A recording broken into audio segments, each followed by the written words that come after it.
Hoje nós vamos falar sobre ser adulto não significa ser maduro. E a gente vai continuar sobre a maturidade. E eu queria orar nesse momento para a gente chamar a presença de Deus, continuar aqui conosco, ministrando o nosso coração. Se você puder baixar suas cabeças, fechar os seus olhos. Pai, nós te louvamos, Pai, nesse lugar. Te adoramos, Pai, pelo que o Senhor já começou a fazer aqui. Através da ministração dos louvores, Pai, o nosso coração conectado ao Teu. Estamos aqui mais de 3 reunidos, uma multidão, Pai. Sabemos da manifestação do Senhor nesse lugar, da Tua presença, Espírito Santo, aqui nesse lugar. Eu peço que os Teus anjos ministradores possam conectar coração e mente ao Teu Espírito, à Tua palavra. Que o Senhor possa entregar a porção, Senhor Deus, separada para nós hoje. Que possamos sair daqui diferente da forma que entramos, Pai. Com algo a mais na nossa vida, com algo agregado, com a palavra que faz a diferença, com a semente que frutifica, que floresce em nossos corações, Pai. Que encontre a palavra terra boa, hoje e sempre, em nome de Jesus. Amém e amém. Ei, gente, aqui eu não sei se vocês conseguem ver, mas já está diferente do culto das 9 horas. Se você pescar lá no YouTube, aqui já... A nossa série sobre mais profundo, sobre maturidade, ela vai falar sobre raízes, vai falar sobre essa profundidade. E eu queria pegar você na palavra. Você cantou aqui os louvores intencionais. Você acabou de cantar aqui, leva-me mais fundo, não foi? Você acabou de cantar, guia-me mais fundo, não foi? Você acabou de cantar, quero ir mais fundo, quero ir mais perto. Então você está todo o tempo cantando, eu quero mais de Deus, eu quero ir mais fundo, leva-me mais fundo, eu quero profundidade. E eu queria te falar que a Bíblia, ela é mais profunda do que extensa. Então quando você for parar para ler a Bíblia, não passe por ela correndo, mergulhe. Mergulhe porque é profundo, é na profundidade que a gente encontra firmeza, é na profundidade que a gente encontra aquilo que a gente está procurando na presença de Deus. E Lucas capítulo 8 fala sobre isso, sobre sementes, sobre raízes. Lucas capítulo 8 ele diz que o semeador saiu a semear e ele lançou 4 sementes e as sementes caíram em terras diferentes. Uma semente caiu pelo caminho, infelizmente foi pisada, os pássaros levaram e ela não floresceu, não germinou. A segunda semente caiu nas pedras, conseguiu germinar, conseguiu florescer um pouco, mas não tinha umidade, não tinha profundidade, e ela morreu. Uma terceira semente foi lançada num solo que a Bíblia diz que cresceu junto com espinhos. Esse solo era até bom, mas os espinhos estavam junto, e os espinhos sufocaram essa planta, e ela não prevaleceu. Mas uma quarta semente, ela foi lançada numa terra boa. E a Bíblia diz que ela cresceu, ela se fortaleceu, e ela frutificou a 100 por 1. E Jesus diz, quem tem ouvidos, ouça. Então essa série é sobre profundidade. Porque aqui, aparentemente para cima da terra não está acontecendo nada, mas para baixo a raiz está se aprofundando. Porque para ela crescer, primeiro precisa descer. Para a gente aparecer, primeiro precisa buscar no secreto. Para a gente frutificar e crescer, a gente precisa de raízes profundas. Quanto mais profundas as raízes, mais a árvore ela consegue crescer, mais fruto ela dá, mais sombra ela faz para as pessoas. Amém? Essa série é sobre isso, sobre profundidade, maturidade.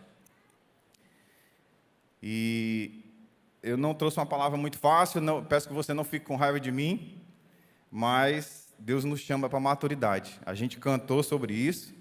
Você cantou sobre isso, e a gente vai falar sobre isso, um pouco mais profundo. Mas antes da gente entrar no texto, deixa eu contextualizar. A gente vai pegar um trecho do livro de Jó, lá no capítulo 32, a gente lê daqui a pouco. Mas, contextualizando, de repente você não conhece o contexto da vida de Jó, CC Videira Online, você que está aí também, o contexto de Jó, unidades prisionais. Jó, a Bíblia diz que ele era o homem mais rico do Oriente. Ele tinha milhares de cabeças de boi, ele tinha camelos, ele tinha ovelhas, ele tinha jumentos, ele tinha escravos, ele tinha empregados, ele tinha 10 filhos, tudo na vida de Jó era abundante. Só que Satanás disse que a fidelidade dele é por causa dessa abundância dele, por causa da riqueza dele. E Deus permitiu que Satanás tocasse nos bens e na família e na própria vida de Jó, menos com a morte. Então, de repente, ele estava lá, vivendo a vida no seu cotidiano, aí chega um dos empregados e diz assim: Jó, aconteceu uma tragédia, caíram bolas de fogo, mataram todas as ovelhas. Só sobrou eu, os empregados que estavam lá, todos morreram, só sobrou eu aqui para contar a história. Ele não tinha nem terminado de falar a primeira tragédia, chega o outro empregado: Jó, uns bandos aí vieram de outro país e levaram, assaltaram tudo, levaram todos os teus camelos, levaram tudo e mataram todos os empregados, só sobrou eu para contar a história. Quando ele estava terminando de contar, chega um outro. E assim foi acontecendo, ele perdeu todo o rebanho, todas as terras, ele foi perdendo tudo. E de repente chega o último empregado e diz assim: Jó, teus 10 filhos estavam celebrando uma festa na casa do mais velho, deu um vento assim, do nada, a casa desabou, todos os 10 morreram. E aí Jó entrou naquele desespero, naquela angústia, e ele rasgou as suas vestes, e a Bíblia diz que ele foi tomado de uma doença. Satanás colocou uma doença nele, feridas da sola dos pés até a ponta da cabeça, feridas por todo o corpo. E a Bíblia diz que Jó raspou a cabeça, e ele sentou nas cinzas, e ele pegava caco de telha e ficava raspando as feridas. Você imagina essa cena. O cara, de repente, perde tudo que tem, perde todo o rebanho, perde terras, perde os escravos, perde empregados, perde a família toda, fica doente dos pés à cabeça. E aí 3 amigos dele ficaram sabendo dessa história. E eles saíram, cada um saiu da sua terra, que era o Elifaz, o Zofar e o Bildade, eram os 3 amigos de Jó, não preciso decorar os nomes. Mas eles saíram cada um da sua terra e foram visitar Jó. Quando eles chegaram e se depararam com aquela cena que eu acabei de descrever para vocês, eles não reconheceram quem era. Jó estava coberto de feridas, se raspando com um caco de telha, com a cabeça raspada, sentado em um monte de cinzas. E eles de imediato não reconheceram que era um amigo deles. E aí foram se aproximando, e quando perceberam que era Jó, a Bíblia diz que eles choraram em alta voz. Choraram bastante, rasgaram as suas vestes, jogaram terra na cabeça e se sentaram os 3 ao lado de Jó por uma semana. Quem queria ter amigo assim? Que amizade! Os caras foram, se compadeceram, rasgaram as vestes, ficaram... Imagina ficar uma semana calado, sentado do lado de uma pessoa com empatia, com compaixão pelo que a pessoa está passando. O problema foi quando eles abriram a boca. Quando eles estavam calados, essa primeira semana foi bênção total. E aí a Bíblia fala de uma 4ª pessoa, que chama Eliú. A Bíblia não diz exatamente como ele surgiu na história, mas Eliú, ele viu ali, Jó era muito rico, o homem mais rico do Oriente. Certamente ele tinha amigos ricos. Jó era um senhor de certa idade, mais avançada, então certamente as amizades dele eram pessoas de mais idade. E aí chega essa 4ª pessoa, esse Eliú, e ele olha e diz: não, um homem rico, um empresário bem-sucedido, o cara tem alguma coisa para ensinar. E ele tem 3 amigos aqui que estão nessa situação, dando esse apoio total a ele, e eles estão conversando. Eu vou sentar aqui, vou ficar bem caladinho, que eu sou mais novo, e vou aprender com eles. Só que aí que foi o problema. E aí entra nesse contexto de Jó, no capítulo 32, que eu queria ler com vocês. Se você viu online, acompanha aí com a gente. Jó, capítulo 32. A gente vai ler do versículo 4 ao 9. Unidades prisionais, meus amigos policiais penais, acompanha aí.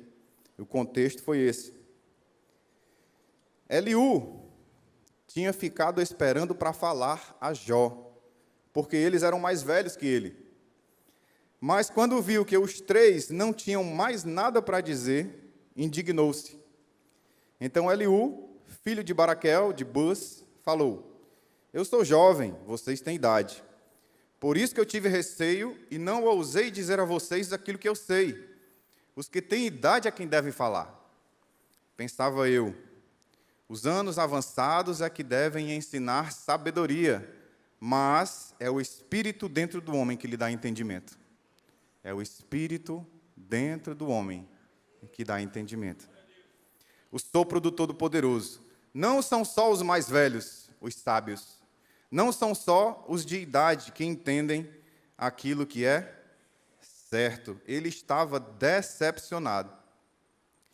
Decepcionado porque ele esperava aprender sabedoria, ele esperava aprender com pessoas maduras, ele esperava aprender sobre relacionamento com Deus, sobre amizade. E quando os amigos de Jó começaram a abrir a boca, só saiu acusação. Um deles acusava Jó e dizia: ei, Jó, conta aí logo qual é o teu pecado, porque se isso aconteceu contigo, pecado. E Jó não, e se esquivando por ali. O outro dizia assim: se você não quer dizer o seu pecado, então é porque é um pecado oculto. Você está escondendo algum segredo. É por isso que está acontecendo essas coisas contigo. Não. Aí o último ainda foi pior. O terceiro amigo ainda disse assim: Deus ainda teve misericórdia de ti, porque certamente ele se esqueceu de algum dos pecados que tu cometeu. Por isso que só aconteceu isso contigo. Achou pouco aquilo que tinha acontecido com Jó. O fato é que os amigos dele falharam 4 vezes.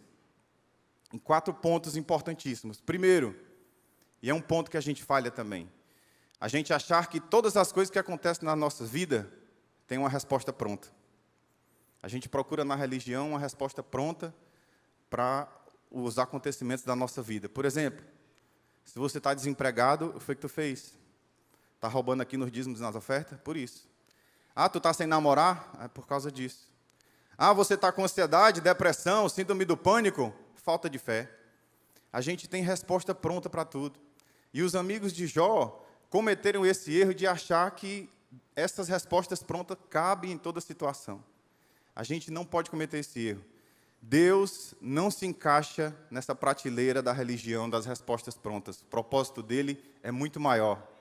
A Bíblia diz que eu é que sei os planos que eu tenho a seu respeito. É Ele que sabe. O propósito de estar acontecendo as coisas na nossa vida, Deus é que sabe, não tem resposta pronta para isso. Os amigos de Jó erraram no momento em que colocaram a sabedoria humana acima da sabedoria divina. Os relacionamentos humanos, os propósitos de Deus com a nossa vida são guiados pelo relacionamento, pela sabedoria divina e não pela sabedoria humana. Os amigos de Jó erraram também em um momento que poderiam ter exercido misericórdia, mas a religião tomou todo o espaço da compaixão e só sobrou acusação. Até rimou, né? Eu vou falar de novo. Os amigos de Jó falharam de não exercer misericórdia, porque a religião tomou o espaço da compaixão e só sobrou a acusação. E por último, os amigos de Jó falharam, porque diante da dor do amigo, transformaram aquela dor num debate teológico.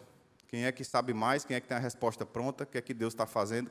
Eu entendo a mente de Deus, se está acontecendo isso é por causa disso. A dor não pode ser transformada num debate teológico.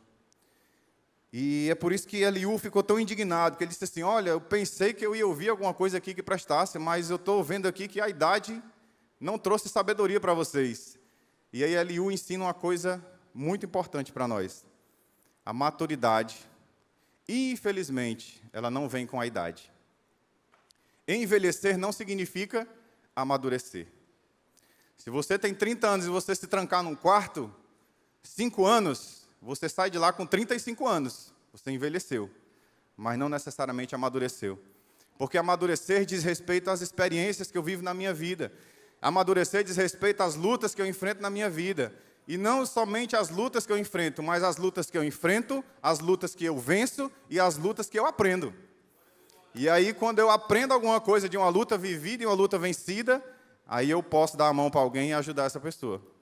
Aí eu posso ajudar alguém a atravessar um deserto. Aí eu posso ajudar alguém a vencer uma batalha, porque eu já venci. Na nossa caminhada, eu e minha esposa, né, nós temos a filha linda aqui, a Laís, e quando ela tinha 3, 4 anos, a gente tentou ter um segundo filho, o primeiro aborto. Passou mais um tempo, tentamos um segundo filho, segundo aborto. Vencemos lutas, aprendemos sobre isso. Hoje, quando casais chegam para a gente, que engravidam e infelizmente tem algum aborto espontâneo, que não é muito raro de acontecer, a gente pode chegar para o casal, sentar do lado e dizer assim: eu sei o que você está passando. Eu sei exatamente o que é isso. e a gente consegue dar o apoio. Por quê? Porque a maturidade veio, porque eu passei por experiências, porque eu venci aquilo ali e eu aprendi aquilo ali. Então, se você está passando pela luta, por exemplo, do alcoolismo, como é que você vai ajudar alguém que está também lutando a sua mesma luta? Capaz de vocês saírem e irem para um bar, os dois juntos.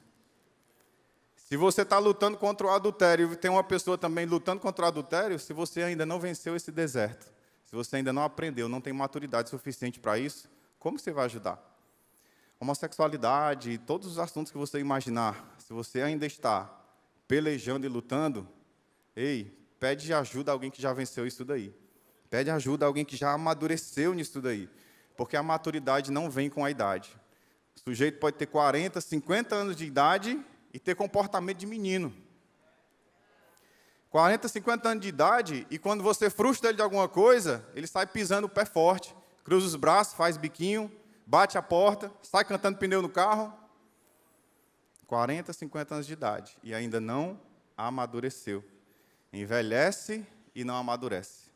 Porque a maturidade, ela vem com o Espírito do Senhor agindo nas nossas vidas. É isso que Eliú disse. O Espírito do Soberano é que dá sabedoria, é que dá um entendimento, é que traz a maturidade. Então, é pela minha exposição ao Espírito, pelo agir do Espírito na minha vida, é que eu consigo amadurecer. Amém? É só a introdução, tá? Calma aí. Vamos lá, que a gente vai passar agora por 3 pontos, para a gente ajudar nessa maturidade, para a gente acelerar nisso daí, né? Para a gente ter ferramentas da palavra de Deus que possam nos ajudar nessa caminhada de maturidade. Primeiro ponto. Pessoas maduras assumem o protagonismo da sua vida. Pessoas maduras assumem o protagonismo da sua vida. O que é que isso quer dizer? Que pessoas maduras não são passageiros da sua própria história. Não estão no banco do passageiro quando o assunto é a sua vida, de ter alguém dirigindo ali, tomando as decisões por você e assumindo as consequências das suas escolhas. Pessoas maduras assumem esse protagonismo. Dizem, ei, eu sou adulto, eu sou maduro, eu que vou escolher e eu que vou arcar com as consequências dessa minha escolha. Sou eu que resolvo, sou maduro. Mas existem pessoas imaturas. Olha aqui o que é que o apóstolo Paulo fala, 1 Coríntios capítulo 13, no versículo 11. Ele diz assim, ó, quando eu era menino, falava como menino, pensava como menino, raciocinava como menino. Quando eu me tornei adulto, deixei para trás as coisas de menino. Gente, 5 vezes aparece a palavra menino. 5 vezes. Quando Deus fala 2 vezes, eu já coloco um negrito na Bíblia. Ele diz assim, ó, não faça juramento pelo céu, pela terra e tal. Ele diz assim, que a palavra seja sim, sim, não, não. Opa, repetiu 2 vezes, negrito. Ele diz assim, em verdade eu te digo. Disse, opa, 2 vezes, negrito. Quando ele fala 3 vezes, é um negrito caixa alta, maiúsculo. Quando ele diz assim, Pedro, tu me amas? Pedro, tu me amas? Pedro, tu me amas? 3 vezes. Aquilo ali chama a atenção. Quando ele fala assim, ele é santo, santo, santo, 3 vezes. Negrito, caixa alta. Agora, quando ele fala 5, negrito, caixa alta, pega um marca-texto verde-limão e coloca umas setas assim, porque aquilo ali chama a atenção para alguma coisa. E aqui cabe separar que não é menino criança, porque a criança ela é abençoada por Deus. Ele não está falando de criança. Jesus, quando os discípulos tentaram impedir que as crianças chegassem até ele, ele disse, epa, pode soltar tudinho as crianças, deixem vir a mim as crianças, para que eu imponha as mãos e abençoe. Quando ele fala de menino, ele não está falando da criança em si, de pouca idade. Ele está falando de imaturidade. A palavra menino é imaturo. Porque a criança, ela precisa realmente de um adulto cuidando dela. A criança, ela precisa se sentir especial quando alguém decide por ela. Você já viu criança decidir cardápio de... Quando vai no restaurante, na lanchonete, criança de 3, 4 anos, não decide. É o pai que escolhe, coma aqui, isso aqui que eu estou dando para você, porque eu sei que é bom para você isso daqui. A gente sabe o que é bom, né? Então, com o avançar da idade e da maturidade, você vai aumentando as escolhas. Você, como um pai sábio, você não vai pegar o seu carro e dar para o seu filho que tem 5 anos de idade. Você não vai fazer isso. Por quê? Porque não tem maturidade para aquilo. Então, até que ele atinja a maturidade, ele vai sendo guiado pelas decisões dos adultos, ele vai sendo guiado pelas decisões de terceiros. E, infelizmente, a maturidade ela não vem com a idade. É por isso que o primeiro ponto é sobre pessoas maduras assumirem o protagonismo da sua vida. Porque estar aqui na igreja 20 anos não quer dizer que você tem 20 anos de evolução na presença de Deus. Pode ser que você seja criança de 1 ano 20 vezes. E não evolui. Pessoas que estão aqui há 8 anos, 10 anos, nunca serviu em nenhum departamento. Pessoas que estão aqui há 8 anos, 10 anos, não é comum, de vez por outra, a gente encontrar ali, se eu estou aqui há 8 anos, é a primeira vez que eu estou vindo para um GC. Nunca se envolveu, nunca serviu, nunca vem aqui quando quer, quando está conveniente, quando não está cansado, quando as coisas se alinham, né? Então, pessoas imaturas, elas são passageiras da sua própria vida. São dependentes da decisão de pessoas responsáveis, de terceiros. Essa criança, esse imaturo que Paulo fala, é bom até um determinado momento. A criança realmente precisa de cuidado, precisa de proteção, ela precisa que outras pessoas decidam por ela, até um determinado momento. Quando vai avançando a idade, você precisa ir dando para o seu filho mais experiências e mais decisões e mais responsabilidade, porque ele precisa ir amadurecendo. Ele precisa amadurecer com as escolhas, ele precisa fazer escolhas por si próprio, algumas, e arcar com as consequências daquelas escolhas. O protagonismo da vida. Precisa se desenvolver. Você já notou essa palavra desenvolver? Ela tem um prefixozinho que chama des. Esse des, se você olhar no dicionário, ele significa separação, ele significa cessação, ele significa interrupção. Então, por exemplo, desleal é uma pessoa que deixou de ser leal e passou a se envolver com ilegalidade, com criminalidade, com traição. Um desrespeito. A pessoa deixou de se envolver com o respeito, passou a se envolver com gritaria, com confusão, com acusação, com injúria. Entendeu? E o que é o desenvolver? O desenvolver é quando eu deixo de me envolver com determinadas coisas que me prendem na criança, que me prendem na imaturidade, e eu começo a me envolver com as coisas que me trazem crescimento. Desenvolver. Por exemplo, o nosso querido Theo, filho aqui do pastor João Vitor e da Sara, pastora Sara, um momento da transição que ele foi ensinado a usar fralda. E aí você vai fazer o 01 e o 02 aqui na fralda. E é bênção total a fralda, porque vai para todo canto, só faz trocar ali rapidinho e tal. Mas chega um momento que ele precisa desenvolver. Ele precisa deixar de se envolver com a fralda para se envolver com o pinicozinho. E a partir daquele momento ele não vai mais usar a fralda. Ele deve olhar para o João Vitor e dizer assim, mas pai, foi o senhor que me ensinou a usar fralda, e agora eu não preciso usar mais. Isso é assim que Deus faz com a gente. Deus é pai. E ele diz, meu filho, já chegou a hora de deixar de usar fralda, né? Vamos aqui passar para uma coisa mais madura, vamos aqui passar para o próximo nível, para o próximo degrau. Pessoas imaturas ficam dependendo da decisão de outros. É curioso que você vê os próprios apóstolos que se desenvolveram. Você pega lá os 12 apóstolos, em determinadas situações, tinha uns que tinham mais maturidade do que outros. E aí, em determinados locais que Jesus ia fazer determinados milagres, ele dizia, 9 ficam aí fora, só entra Pedro, Tiago e João. Por quê? Porque Deus faz acepção de pessoas? Não, é porque eles estavam num nível maior de maturidade, um nível maior de entrega, um nível maior de entendimento das coisas espirituais. E você pega Pedro, Tiago e João, tinha o João, que era aquele que o Senhor amava, que era um pouco mais do que os outros ainda. É curioso porque Pedro tem livro na Bíblia escrito? Sim ou não? Tem livro de Pedro. Tiago tem livro escrito na Bíblia? Sim ou não? Tem livro de Tiago. João tem livro escrito na Bíblia? Sim ou não? Evangelho de João, primeira carta de João, segunda carta de João, terceira carta de João, Apocalipse é de quem? Do João. Por quê? Maturidade. maturidade espiritual. Então, tem coisas que Deus mostra só para as pessoas que têm maturidade, que assumem o protagonismo da sua vida, que tomam decisões e bancam aquelas decisões que estão tomando. Você não vê o livro do Bartolomeu, você não vê o livro do Felipe, você não vê o livro do André, você não lê o livro do Matias, nenhum desses escreveu o livro na Bíblia. Talvez, caminhando com Jesus, não desenvolveram a maturidade necessária, que eles tiveram a oportunidade de desenvolver, né? Porque pessoas maduras assumem o protagonismo da sua vida. Não são passageiros da sua própria história. Tomam as suas próprias decisões e bancam essas decisões que estão tomando. Amém? Segundo ponto, ele diz assim: pessoas maduras saem do vitimismo, pois vítimas eternas não amadurecem. Vítimas eternas não prosperam. Vítimas eternas não conseguem crescer. Vítimas eternas estão ancoradas na criança, na infância, não avançam.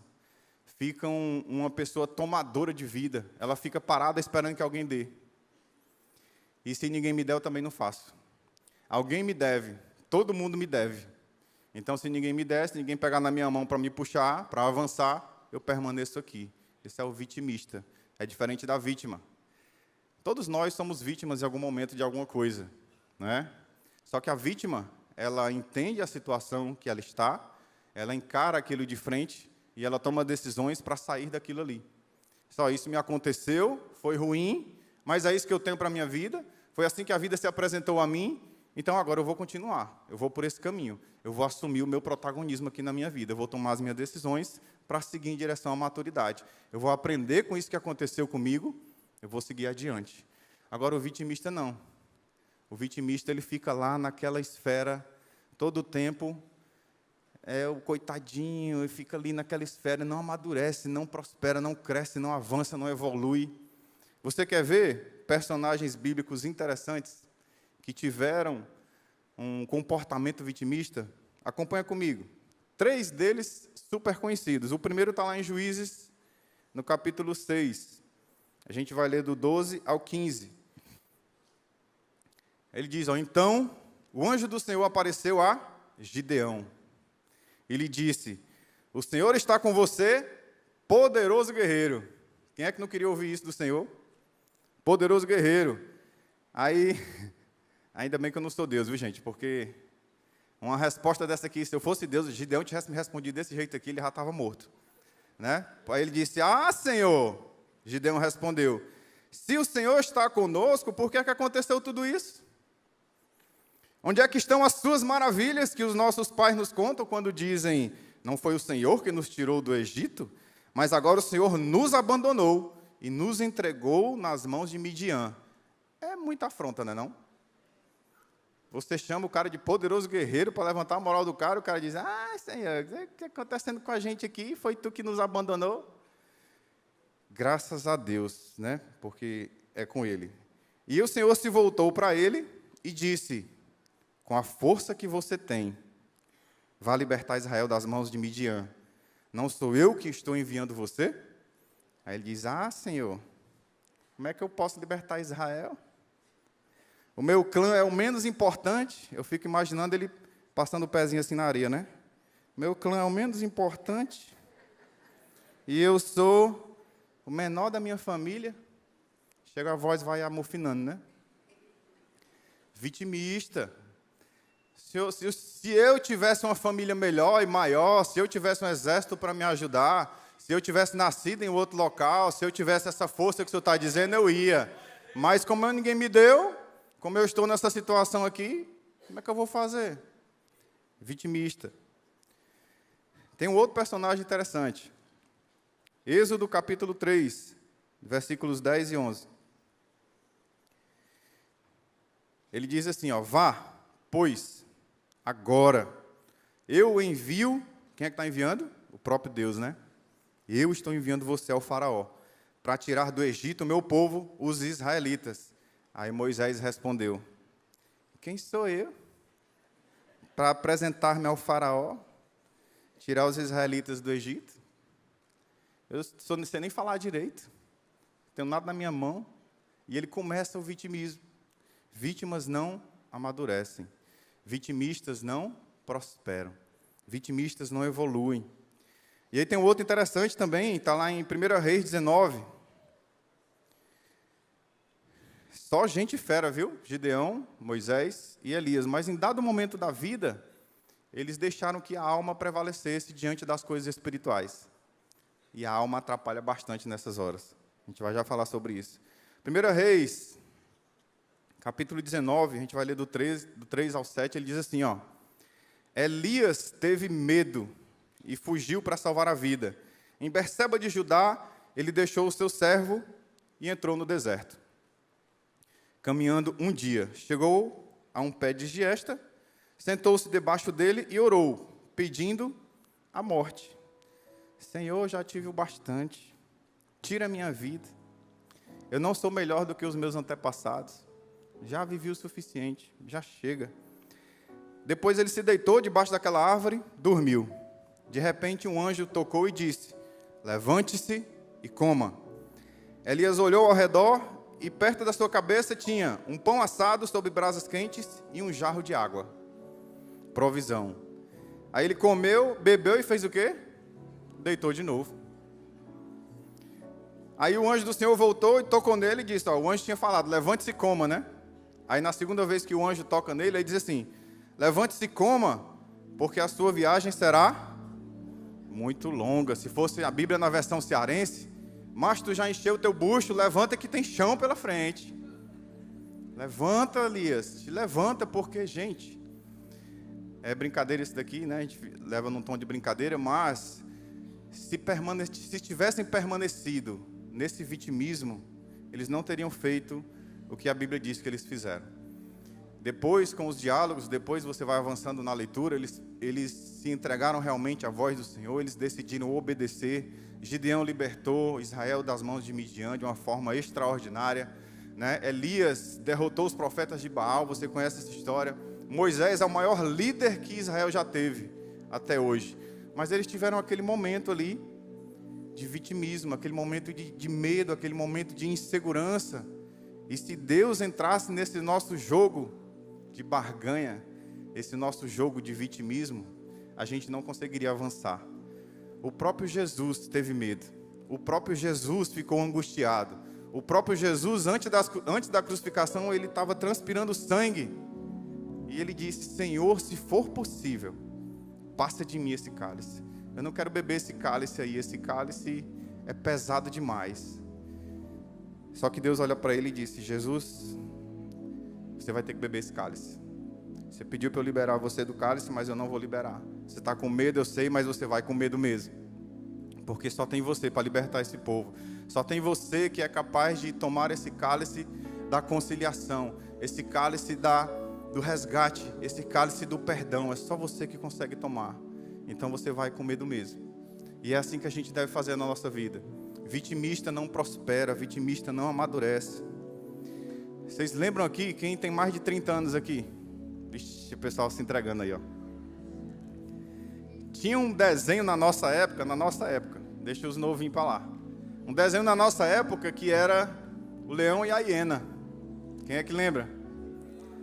Aí o leão queria fazer as coisas, a hiena dizia o quê? Ó céus, ó vida, aí vocês lembram, né? Ó azar, né? Ei, gente, a palavra de hoje é para a gente deixar de ser hiena e a gente ser o leão da tribo de Judá. A gente tem a natureza do leão da tribo de Judá. A gente foi concebido e feito à imagem e semelhança do leão da tribo de Judá.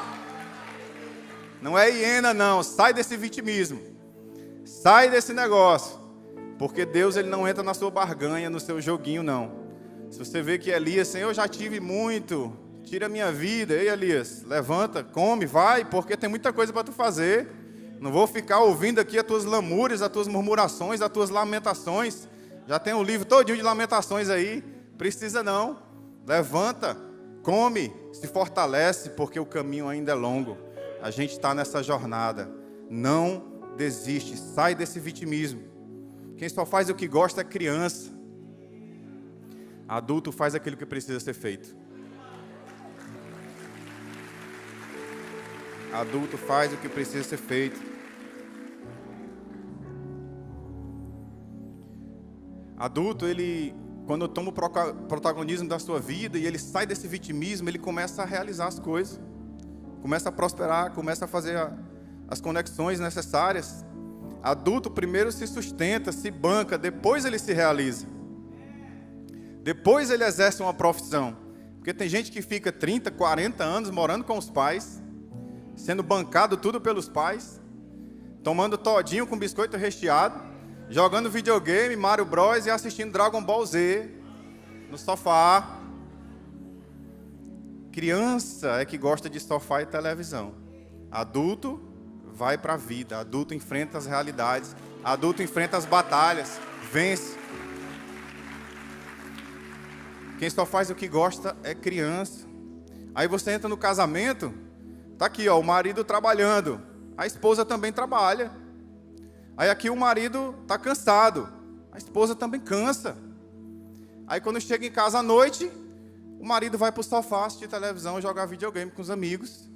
A esposa vai lavar a casa, vai varrer a casa, vai fazer a comida, vai lavar a roupa, vai fazer isso, aquilo, outro. Por quê? Porque tem uma criança lá? Criança que gosta de sofá e televisão. Ah, mas eu estou cansado. Ela também está. Mas adulto faz o que precisa ser feito. Você acha que a mulher gosta de estar varrendo casa, passando pano, lavando roupa, fazendo comida? Gosta não. Ela queria estar descansando também. Mas ela faz porque precisa ser feito. Tem um adulto dentro de casa que precisa ser feito. E aí chega lá na sala de aconselhamento pastoral. Aí ela está tratando o marido como se fosse a mãe do marido. Aí acha ruim. Ela me trata grosseiramente, ela fica dando ordens. Lógico, eu tenho uma criança dentro de casa.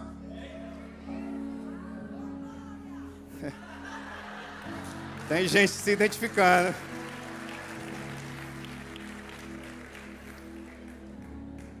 Pessoas maduras não entram em certos ambientes, não fazem certas amizades e não participam de certas discussões. Não estão mais em certos grupos de WhatsApp. Pessoas maduras fazem aquilo que precisa ser feito. Eu estou buscando santidade, então vou colocar as cercas e os limites necessários para isso. Faça aquilo que precisa ser feito. Sai desse lugar de infantilizado, de vitimista, de criança e evolui, porque Deus tem mais para você, amém? Pessoas imaturas adiam decisões urgentes até que elas se tornem irremediáveis. E para a gente encerrar, terceiro ponto, tem que acabar, gente, ó, tem 30 segundos. Ó. Pessoas maduras terminam aquilo que começa. Lucas 14, do 27 ao 30, ele diz assim: aquele que não carrega a sua cruz e não me segue, não pode ser meu discípulo. Qual de vocês, se quiser construir uma torre, primeiro não se assenta e calcula o preço, para ver se tem dinheiro suficiente para completar? Pois se lançar o alicerce e não for capaz de terminá-la, todos os que a virem rirão dele, dizendo: este homem começou a construir e não foi capaz de terminar. Você sabe o que é que significa negue-se a si mesmo, tome a sua cruz e siga-me? Quando ele fala assim, aquele que não carrega a sua cruz. Porque tem gente que acha que a cruz que tem que carregar é a esposa. Tem gente que acha que a cruz é a sogra. Tem gente que acha que a cruz é um sofrimento. Tem gente que acha que a cruz é o patrão. O carregue a sua cruz, antes disso vem o negue-se a si mesmo. O negue-se a si mesmo é você negar as suas vontades, negar o seu egoísmo, negar o seu orgulho. E aí depois carregue a sua cruz. O carregar a cruz, deixa eu falar para você o panorama. Quando as pessoas estavam lá em Jerusalém, vendo Jesus carregar a cruz, não só Jesus, todos os que eram crucificados tinham que carregar a sua cruz. Porque o carregar a cruz é um caminho de morte. Quando ele passava nas ruas carregando a cruz, todos que estavam assistindo aquilo ali sabiam que ele estava indo para a morte. E o convite de Jesus diz assim: carregue a sua cruz, ou seja, percorra esse caminho para matar o seu eu que está atrapalhando o agir de Deus na sua vida. Carregue a sua cruz. A cruz não fica no chão. Quando Jesus estava cansado, castigado, já tinha apanhado bastante, já tinha sido chicoteado, já tinha uma coroa de espinhos, já tinha sofrido bastante, tinha perdido muito sangue. Um momento ele derrubou a cruz. E o Simão Cirineu apareceu na história para terminar de carregar a cruz de Jesus. A cruz, ela não fica no chão. Se você não está carregando a sua cruz, se você não está pagando o preço pela maturidade na sua vida, alguém vai carregar a cruz para você. E às vezes o casamento fica pesado porque o marido não quer carregar a cruz, ele não quer negar-se a si mesmo.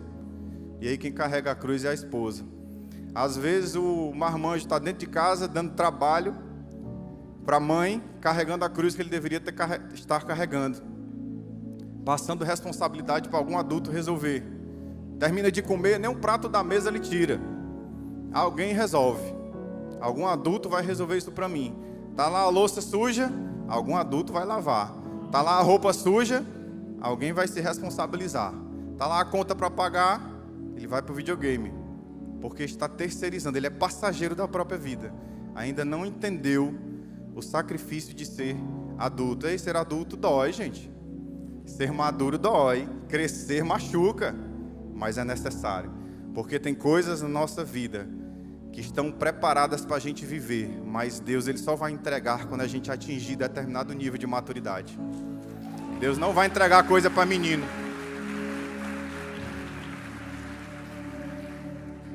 Deus não vai entregar coisa para menino. Então, se você começou alguma coisa, termine. A gente começa uma faculdade, abandona. Começa um curso, abandona. Começa a academia, abandona. Começa uma dieta, abandona. Começa um relacionamento, abandona. Não leva nada até o fim. Passageiro da própria vida. Pessoas maduras terminam aquilo que começa. Planejam antes de começar alguma coisa e sabem o preço que vai ser necessário para pagar aquela trajetória. Menino começa, não desenvolve, abandona e empobrece. Uma pessoa madura começa, conclui e enriquece. E ela prospera, e ela amadurece, e ela termina. E para finalizar, queria que você ficasse de pé em nome de Jesus.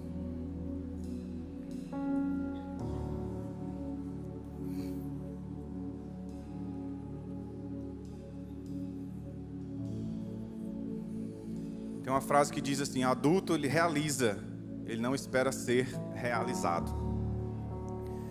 Essa frase é interessante porque uma grande amiga minha, pessoal, nutricionista, Nayara, mora lá em Santos.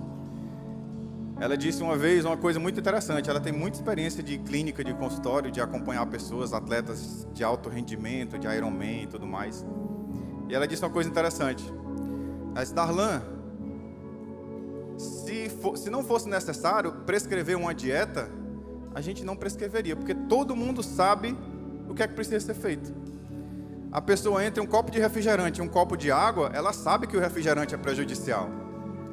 Entre um prato de saladas e verduras e outras comidas fast food, ela sabe que é a verdura e a salada. Então, se fosse para a própria pessoa escrever a sua dieta, ela sabe o que é certo e o que é errado. Ela sabe o que é que deve fazer e o que é que não deve, mas ela não faz aquilo que é correto. Por quê? Porque tem uma imaturidade. Aí ela disse a seguinte frase: as pessoas entram no meu consultório não para emagrecer, mas para serem emagrecidas. Elas querem que alguém tome a responsabilidade pelas decisões delas. Elas querem que alguém prepare a comida delas. Ela quer, se possível, terceirizar-se até a atividade física. Ei, paga 10 apoios de frente aí para mim, que eu estou precisando me exercitar aqui. Pessoas maduras, adulto de verdade, ele realiza. Ele não espera ser realizado. Ele assume o volante da própria vida.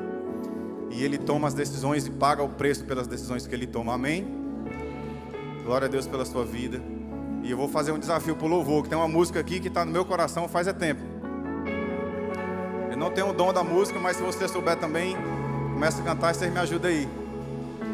Meu orgulho me tirou do jardim, tua humildade colocou o jardim em mim. E se eu vendesse tudo que tenho, em troca do amor eu pagaria.